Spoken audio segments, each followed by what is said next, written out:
lần đó em đi học, mình đi xe buýt thì đứng chờ xe buýt lúc 5 giờ sáng. Thì bạn đó đã ở nhà nấu sẵn cho mình một bữa sáng, đến cái chỗ trạm xe buýt đó để đưa cho mình. Nhưng mà lúc mà tới thì là mình đã lên xe buýt rồi, và xe buýt đang chuẩn bị chạy thì bạn ấy đuổi theo để đưa. Chạy theo. Ôi vậy đó.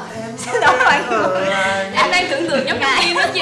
Đi quay talk show mà vẫn phải ăn cơm chó. Bạn thấy đối phương hấp dẫn nhất khi nào? Cá nhân tôi thì tôi thích kiểu một người con gái không sổ sề, không xuề xòa. Thì xin lỗi ông luôn nhá, nhưng mà con trai bận, con trai tổng, con gái mà giống con trai thì không chấp nhận được. Không biết có lạ không, gu lạ không, nhưng mà mình rất là thích để ý răng. Mình thích những người có răng khểnh hoặc là răng nó bị thưa Nụ ra, cười tỏa nắng đúng không hoặc chị? là răng hở lợi. Trời ơi, mình cực kỳ thích.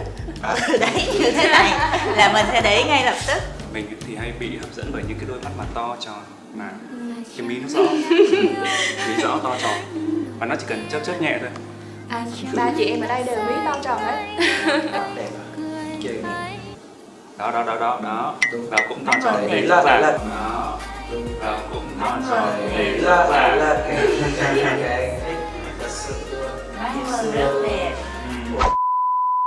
Ngày xưa thì tôi có một trường hợp này là cái trường cấp 3 tôi học ấy, là nam riêng và nữ riêng, thì sẽ có một cái phong tục là nam sinh sẽ đến sớm trước, đứng trên cái hành lang bắt đầu nhìn nữ sinh từ dưới đi qua. Đi từ dưới đi qua. Năm đấy tôi crush một bạn mà tóc ngắn này mà trông kiểu chỉ cần quay ra một phát nhìn thấy đôi mắt phát là đi, là tôi nhìn hoài. Mà cứ ra chơi ấy là tôi nhìn xem rồi là bạn học lớp nào, ra chơi sẽ đứng ở cái ô nào là tôi cứ nhìn hoài, tôi nhìn đến khi nào vào lớp thì thôi. Mà chỉ dừng lại mức độ đó nha, Dễ thương quá. tại vì không có tìm được thông tin. Ok, còn kiểu về phần tâm hồn hả, thì mình sẽ thích những người có sự hiểu mình đấy. Ví dụ như là một hôm mình có nói là mình thích này, mình nói vẩn vơ, mình nói vu vơ thôi. Quan tâm và hiểu mình hơn. Xong rồi Ok. cái tuần sau cái tự nhiên thấy cái điều đó, cái vật đó nó ở trên bàn mình chẳng hạn.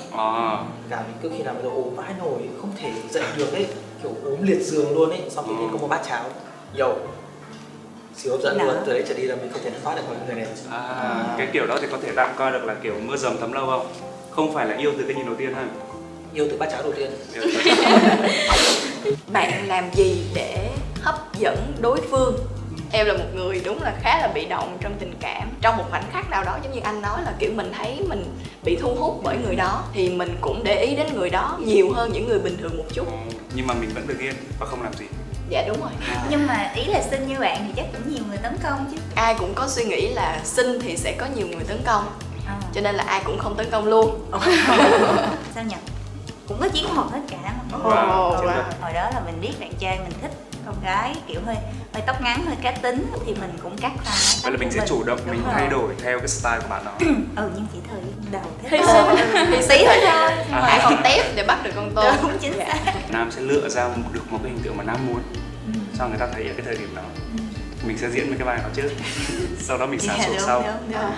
Em tiếp cận mục tiêu bằng cách là up story kiểu là hôm nay buồn quá, hôm nay chán quá, có ai đi xem phim cùng mình không, có ai đi dạo cùng mình không. Thì nếu mà đối phương cũng kiểu thích mình thì đối phương stress story, rồi đó là bắt đầu vô bài rồi. Ví dụ bây giờ nếu mà bạn ấy thích đi phượt thì sao? Đi phượt này, hoặc là đi leo núi này, những cái cảm giác mạnh đấy làm sao? Em không thích cảm giác mạnh vậy thì không hợp rồi. Anh không hiểu tại sao mà mọi người lại cứ phải cố gắng được đỏm dáng chiêu trò này nọ. Trong khi đó anh chỉ cần là ok, tao thích mặc thế này, tao mặc thế này, thích nói này, tao nói thế kia. Làm thế nào để con người thật của mình được chấp nhận, con người thật của mình là cái người mà khiến người ta có tình cảm. Bởi vì là về lâu dài thì tất cả mọi chiêu trò rồi lại sẽ phôi pha. Cái cách để mình làm hấp dẫn người ta ấy, đó là chứng tỏ một phần là mình đã bắt đầu đặt cái tình cảm của mình cho người ta nhiều hơn, chứ không phải là mình dùng chiêu trò để mình đánh lừa cái cảm giác ban đầu. Tôi xin phép để chặn ông ấy, thì là nếu mà đây là phần là hấp dẫn người khác. Đối với tôi cái đoạn này là phần là khi mình đang tán tỉnh nhau, còn chưa có một quan hệ. Còn đối với tôi khi có một quan hệ thì lúc này mà lúc để tán tỉnh. Lúc này mới là lúc để thực sự chinh phục người ta. Thì sau khi đến với nhau rồi thì tôi sẽ phải kiểu ngày 8 tháng 3 những người khác thì tặng hoa, những người khác thì tặng sô cô la, nhưng mà riêng thằng này nó phải khác. Hôm đấy mình sẽ phải tạo ra một cái trải nghiệm đặc biệt. Mình phải tìm một nhà hàng thật hay, mình phải tìm không chỉ mỗi hoa, không chỉ mỗi sô cô la, còn một vài nhạc gì đó bật lên trong lúc hai đứa đang ngồi nói chuyện với nhau, ăn uống với nhau. Có nghĩa là những cái nó người ta thích như thế, thì mình phải tìm cách nào adapt với cái đấy, và thậm chí còn nhân lên 3-4 lần để cho nó thực sự thuyết phục. Bạn nghĩ đến khi nào thì sự hấp dẫn này sẽ phai nhạt? Sự hấp dẫn nó phai nhạt ngay sau ngày đầu tiên.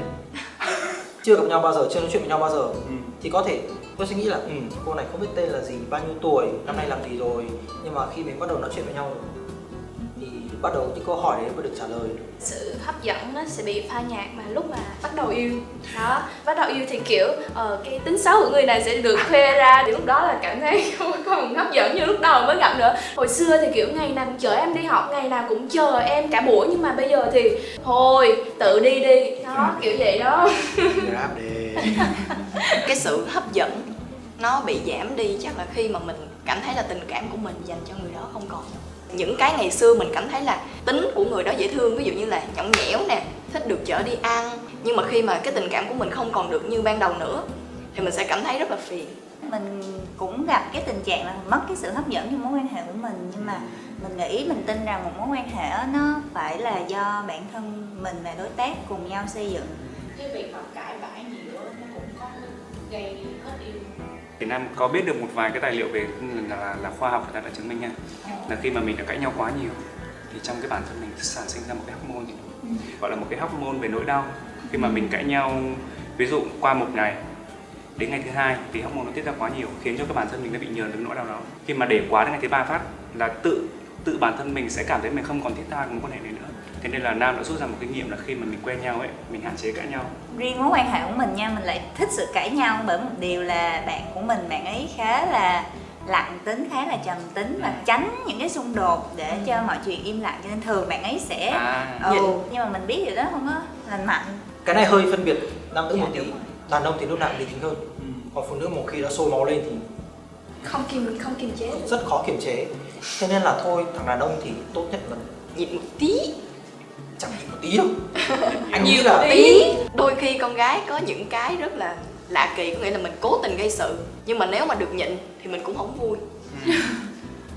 Kiểu giống như là nói với mình rằng là anh nhịn em là do anh thương em thôi, chứ thật ra là cái đó là em không đúng, là lúc đó rốt cuộc là vẫn muốn nghe câu anh thương em. từ từ nhá. Hạ cuộc nói chuyện này xuống, bình tĩnh đã, vui vẻ đã, rồi lúc sau bàn đến sau mới là mới bàn. Không khí ok rồi, bắt đầu mày sai rồi nhá. Đi rửa bát, đi rửa bát, đi nấu cơm. Đây, bạn sẽ chọn người yêu mình hơn hay chọn người mình yêu hơn? Mình yêu bản thân đủ để mình không thích cái việc là mình trao cho người ta một cái gì rất quý giá của mình, tình cảm của mình, thời gian của mình không được đáp lại thì mình sẽ cảm thấy nó khá là vô nghĩa, nó một sự đầu tư rất là vô nghĩa. Cái tình yêu thực ra đôi khi nó cũng không phải là kiểu từ trên trời rơi xuống sét đánh gì hết, mà là do bản thân mình tự yêu, tự xây dựng. Mình vẫn có thể siêu lòng trước những cái hành động, trước những cái sự thuyết phục của người ta. Liệu cái tình yêu của chị có hạnh phúc được hay không? Không, mình sẽ không chọn như vậy. Tức là mình vẫn cho người ta thời gian để xem mình có siêu lòng được không. Nếu như mình không thì mình cũng sẽ thôi, xin lỗi. Còn nếu mãi không có thì là chị ế luôn. Không, mình không tin là mình không có. Đúng, chắc chắn phải có. Không lẽ rất nhiều người như thế tức là không lấy được là một tại người vì câu hỏi này trong trường hợp là chọn hai thôi thì chọn đó. Dạ. Tôi thì lại hơi gu nó cũng hơi mặn một xíu. Trước giờ là tôi sẽ luôn có cái xu hướng là thích là mình yêu người ta nhiều hơn. Đa số trong cái mối quan hệ của tôi là tôi sẽ là cái người mà bị bỏ rơi ấy. Còn những cái người nào mà yêu anh nhiều hơn ấy, thì anh lại gạt người ta đi ra. Đối với anh không hẳn là anh thích cái người ta không yêu mình nhiều. Đúng. Mà thực ra người ta có yêu. Đúng, có yêu bằng mình hoặc là hơn, nhưng mà người ta không thể hiện ra. Anh thích người ta giấu cái đó đi để cho anh tìm cách để lôi người ta về. Thường hả? Thích chinh phục. Nó không sai. Ok. Việc chọn người mình yêu hay chọn người yêu mình thì đều là bất hạnh cả. Đúng. Tại vì trong tình yêu thì phải có sự kết hợp hòa hảo giữa hai người thì tình yêu nó mới có ý nghĩa. Cho nên là em thì cứ đợi duyên tới đi. Ai mà tốt với em thì em cũng sẽ tốt lại, kiểu vậy đó. Okay. Bạn có bao giờ hẹn hò đúng gu hoặc là khác gu của mình không? Kết quả thế nào? Thực ra với anh ấy là hai trường hợp này anh cũng đã đều thử rồi. Hẹn hò đúng gu á là ok, chuyện về sau luôn, là yêu luôn. Còn khác gu là đúng sau một cái buổi hẹn đó là dừng lại luôn, không còn nối tiếp sang ngày hôm sau, không có về nhắn tin hỏi thăm anh như nào. Còn đối với bản thân em thì em không có gu, kiểu giống như là mình không có đặt ra một cái hình mẫu để mình theo đuổi, cho nên là cũng rất là khó để bị thu hút bởi một người nào đó. Kiểu hồi nhỏ thì mình rất là thích mấy anh chàng cao 1m8, 1m7 mấy. Rồi hồi xưa thích một anh 1m7 mấy nhưng mà ước ảnh lên 1m8. Trời em ước lên 1m8 xong rồi chỉ biết một ngày em gặp một anh nọ cao 1m55, em rất là ghét và em không muốn đi chung, tại vì đi chung mình rất là ngại. Xong rồi một thời gian sau bị thuyết phục bởi cái vẻ lịch sự nhã nhặn như mấy này em chia sẻ rồi, xong rồi thích luôn đó. Kiểu này là gọi là ghét của nào trời tra của đó.